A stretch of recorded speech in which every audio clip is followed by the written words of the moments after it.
प्रश्न 9, दी गई आकृति में रिस्क तथा क्लू दोनों समांतर चतुर्भुज हैं। x का मान ज्ञात कीजिए।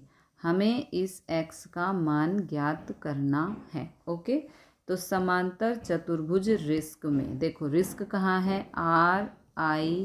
RISK। अभी हम खाली इस चतुर्भुज की बात कर रहे हैं जिसे यहाँ पर रिस्क का नाम दिया गया है। ओके, तो कोण RIS, इसका मतलब है कोण I। ओके, ये वाला कोण I बराबर है कोण के बराबर 120 डिग्री, क्योंकि समांतर चतुर्भुज के सम्मुख कोण बराबर होते हैं। K के सामने है I, तो K अगर 120 का है तो I भी 120 का होगा। सम्मुख कोण बराबर होते हैं। अब कोण M प्लस 120, देखो ये कोण M है और ये है 120 बराबर 180 डिग्री, क्योंकि रैखिक युग्म ये सीधी रेखा पर बनते हुए कोण हैं, इसलिए इन दोनों का योग 180 डिग्री होगा। तो कोण M ये प्लस 120 है, इधर जाके माइनस 120 होगा। 180 में से 120 को माइनस करेंगे तो आएगा 60 डिग्री। तो कोण M आ गया 60 डिग्री। ओके, और आगे सॉल्व करेंगे। कोण ECI बराबर है कोण L बराबर 70 डिग्री, क्योंकि संगत कोण है। यहाँ पर ECI का मतलब है कोण C की बात हो रही है। कोण C बराबर है कोण L के, क्योंकि संगत कोण है।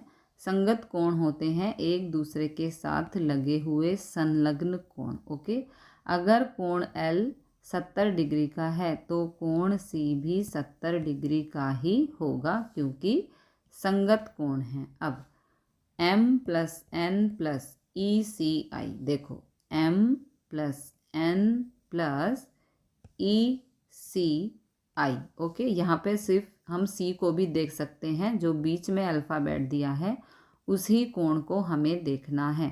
M plus N plus ECI बराबर 180 डिग्री।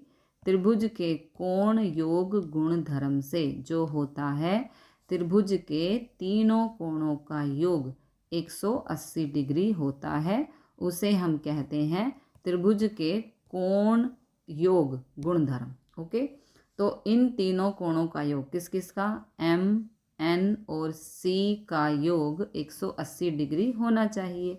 तो यहाँ पर M है 60 डिग्री, ठीक है। N हमें नहीं पता। M 60 डिग्री हमने पीछे फाइंड किया है, ये देखो है ना, M 60 डिग्री हम फाइंड कर चुके हैं।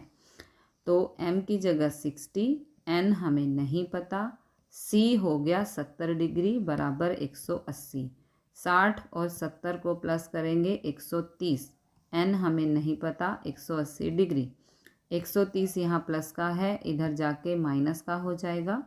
180 माइनस 130 होता है 50, तो N बराबर आ गया 50 डिग्री। ये जो N है ये आ गया 50 डिग्री, तथा X बराबर है N।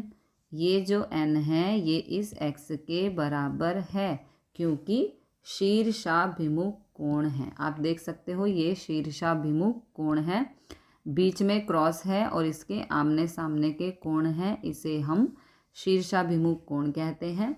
तो जितना N होगा उतना ही X होगा। अगर N 50 डिग्री है तो X भी 50 डिग्री ही होगा।